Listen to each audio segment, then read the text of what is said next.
Folks, welcome to the Prepared Homestead. This is Travis. Thank you all for stopping by to watch a rainy walk this morning. It's not too bad. It's just that really good steady rain. And some of you are going to say, well, why don't you have your rain gear on? Because it's not going to be a deluge of rain. This little steady rain, I can handle it. And if you've ever rucked with rain gear on, I would rather have this kind of wet on me, since I'm only, I'm getting back soon, than to put that rain gear on and be all sweaty underneath. So that's the reason why. It's not the topic for today, but I thought I would go ahead and mention it because it's raining. Do you train in bad weather? Or do you only train when it's nice outside? This is something I've encouraged for a very long time. So many people, whether it's exercise or training with their gear, going out and practicing their, bushcraft skills, all that kind of stuff. We typically do it when it's nice outside. It's pleasant, it's enjoyable. You go out when it's like this and try to start a fire. Go out and pull your gear out, see if it works, see if your radios are actually waterproof, see what it feels like to get soaking wet and still having to move.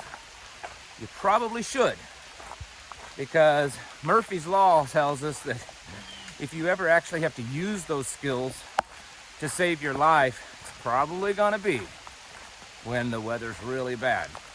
So get out there and train when the weather's bad. Oh, I debated a lot on whether or not to talk about this morning. And it's because as much as I do bring in politics a little to, what we do, I really try to stay away from it. It's mostly from the perspective of how it affects us. So I want to make sure that I'm clear with that. I don't consider myself a Republican or even a MAGA Republican, and I'm not putting Republicans and MAGA Republicans down. I don't think there's anything wrong. I just consider myself a strong independent. I don't believe that any man on this planet is our savior and it's going to fix everything. I believe that Donald Trump was the right man at the right time, did a lot of good, could have done a lot of things differently and better. And, that's probably as far as I'll go with that. But I don't poo-poo anyone that considers themselves that.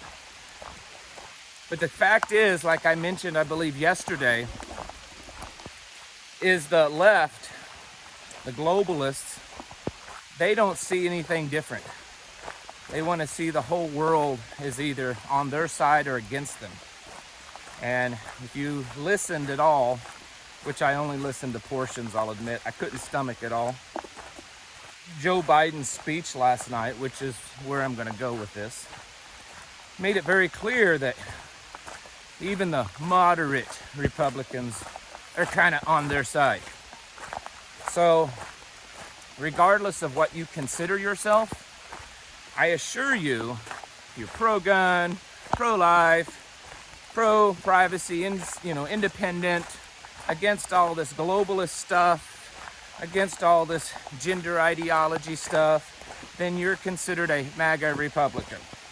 It's just how it is. You could have never voted for a Republican in your life. It doesn't matter to them. And so really that's why I'm talking about this, because I believe that it does apply to all of us.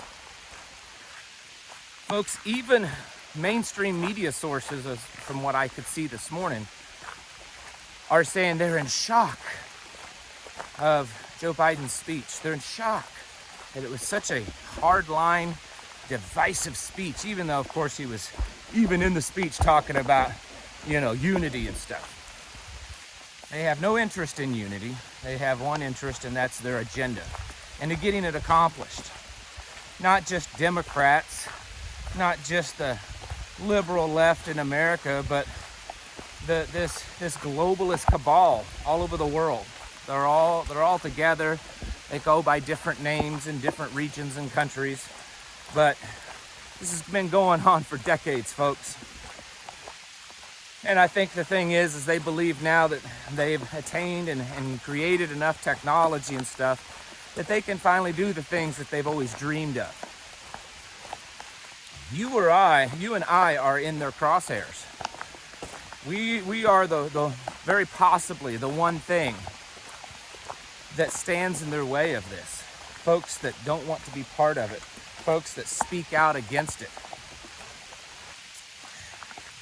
And because of that, you know what happens when something's in your crosshairs. That's right. Now you can say, well, I'm gonna get off of YouTube and I'm gonna get off the internet. Unfortunately, that's probably not gonna work. You've been on it long enough that they already know who you are. I hear that all the time from people. Man, things are getting bad. I'm gonna get off the internet.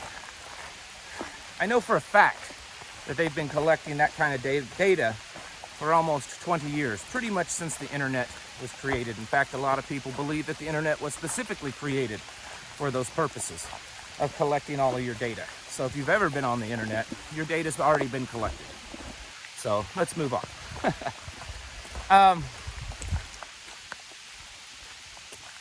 From a preparedness perspective, and I'm really going to try to keep it there in this video and not go off on tangents.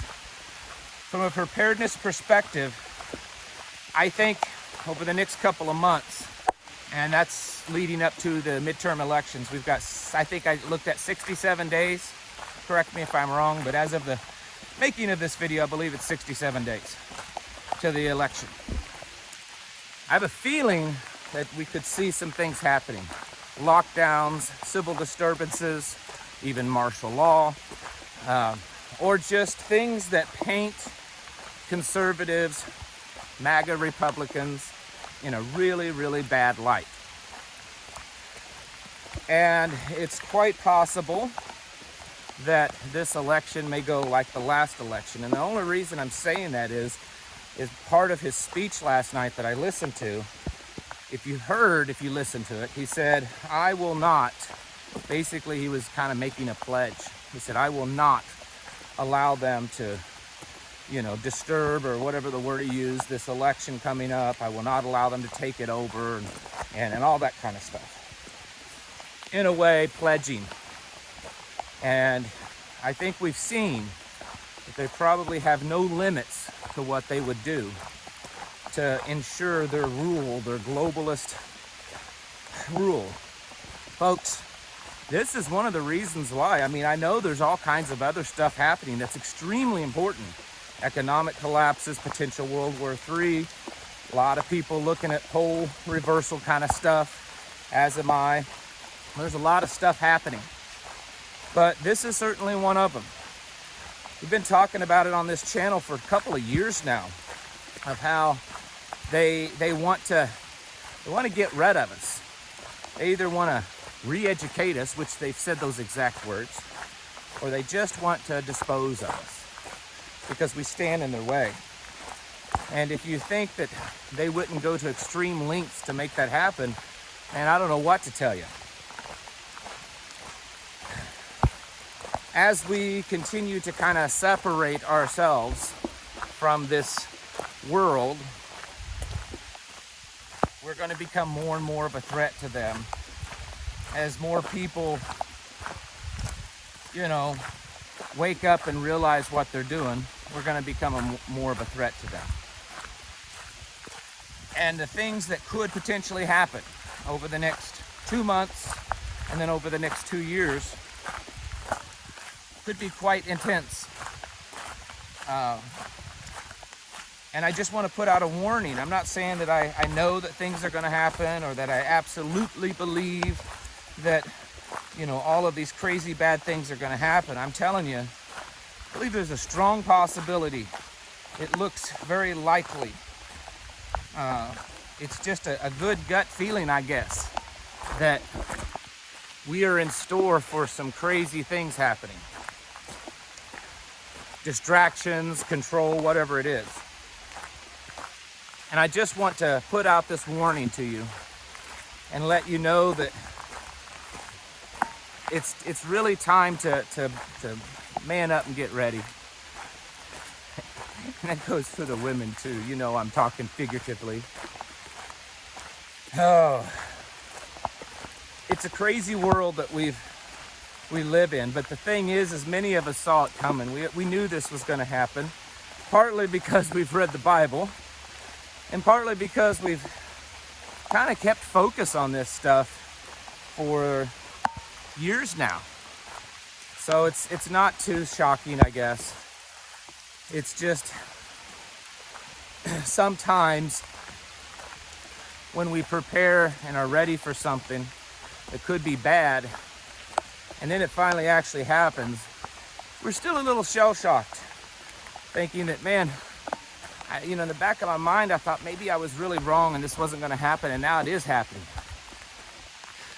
Don't allow that to take over you. Keep focused on your goals of preparedness and homesteading, of self-sufficient living. Continue to build your communities and be watchful of the stuff going on. There's just a lot of stuff right now. There's a lot of things going on right now with Israel and Syria and Iran.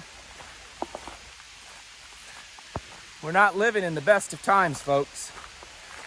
And now we have a quote-unquote leader of this nation that thinks that you and I are evil and that are threats and that are terrorists. And this has been happening for years, going back to the Clintons and the Obamas and Hillary and all that. But to come out and say those words in that kind of way, it's bad enough that he looked like he was preaching from hell's pulpit, but to come out and say those things, I'd say that we have taken a new turn in the United States, and we need to be aware of that. And if nothing else, it needs to be a motivation, not fear, motivation, to continue doing what we've already been doing. Just do it better, faster, with more intensity. Because I think only the strong ones are going to make it through this. I'm not talking just physically strong. I'm talking mentally and most especially spiritually strong. They're going to come at us from every angle. And I mean us, as in us that don't believe what they do. If you're opposed to them, then I guess you're part of us. At least in their minds you are. Folks, take this seriously. Get your houses in order. Prepare like your life depends on it, because I'm pretty sure that it does. Oh, another day, huh? Just when you think that they've gone to the lengths of their capabilities of being what they are, they just do it again and go a little bit further. Folks, get your houses in order. Prepare mentally, physically, and spiritually. Thanks for watching. I'll catch you in the next video.